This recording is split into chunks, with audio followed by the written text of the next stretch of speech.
So before I go any further, I want to ask Rueben Collins if he'd like to say a few words.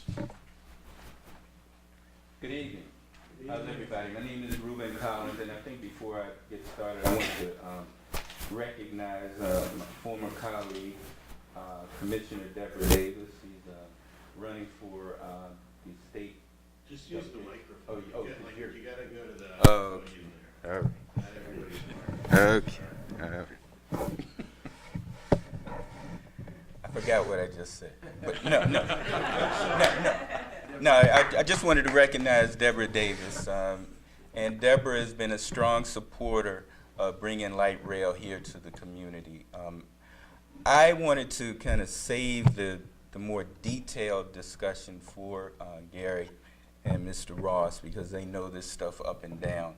What I want to talk to you about is the benefit, most specifically as it relates to economic development and its impact on our community, and why light rail and pursuing light rail is very important for the future of our county. I want to also begin the process of dispelling a lot of the misconceptions of what the likelihood exists for the implementation of light rail here in our community. It takes time, there's no doubt about it. But if we have the political wherewithal, we will see this through. And it's not inconceivable that if we work with the state, and Gary will talk about the importance of building those partnerships with the state and putting in place what's necessary for us to seek the federal funding to make this thing work. But what I wanted to really focus on is the economic impact of light rail. You look at any light rail projects throughout the nation and you see that they have a very positive impact on property values, it creates jobs, and through transit-oriented development, you actually see a boom in local economies. That's what we foresee here in Charles County. You've probably heard the county discuss the idea of redevelopment in Waldorf. It's called the Waldorf Urban Redevelopment Corridor, or WORK. This works hand in hand with our goals of actually having light rail or providing light rail for our citizens. The two projects are essentially tied together.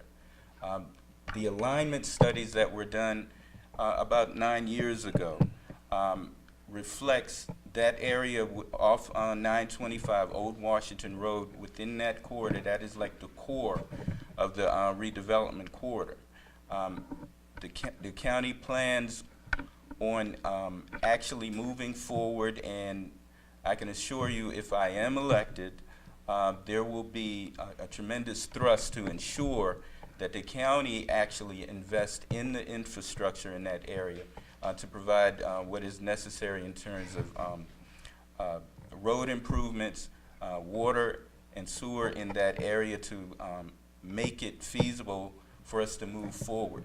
We will also invest time in attracting developers, make them aware of this specific project, and I can assure you developers will buy into the project, the Urban Redevelopment Corridor, when they see that the county has actually invested in its implementation. That's the key.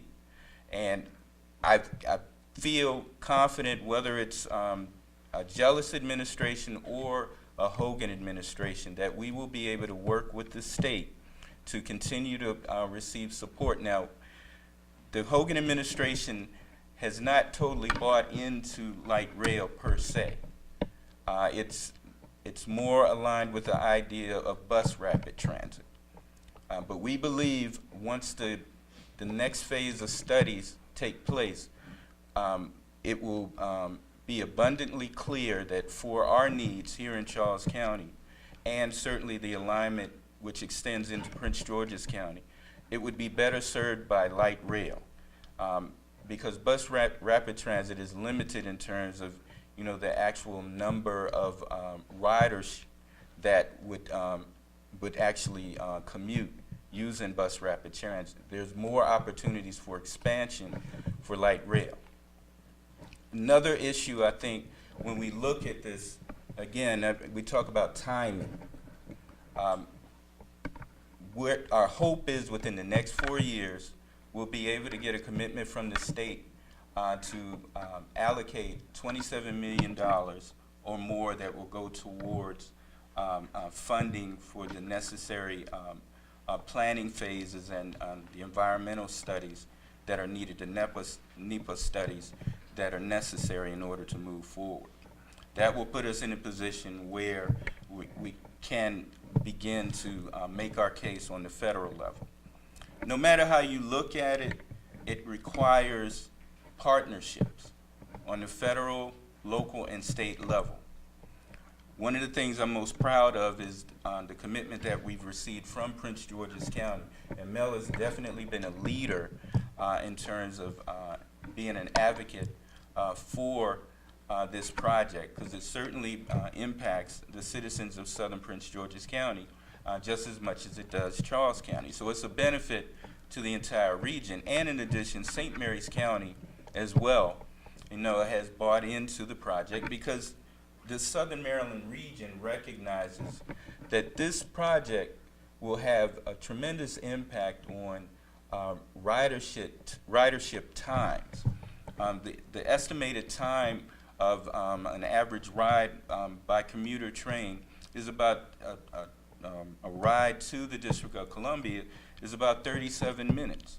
Now, if someone that regularly drives on Route 301, I'm telling you, that's a big difference. I mean, you're talking about 40 minutes or so difference in your actual commute. And it will take a significant number of the cars off of Route 301. So there'll be a benefit across the board. It'll benefit our environment if we continue to advocate for this. It's something that is extremely important for our future. And again, the key for me and what I will be ensuring that we do as we move forward is that we continue to dispel the misconceptions that exist about the viability of this project. We are virtually at that stage where we can really move forward.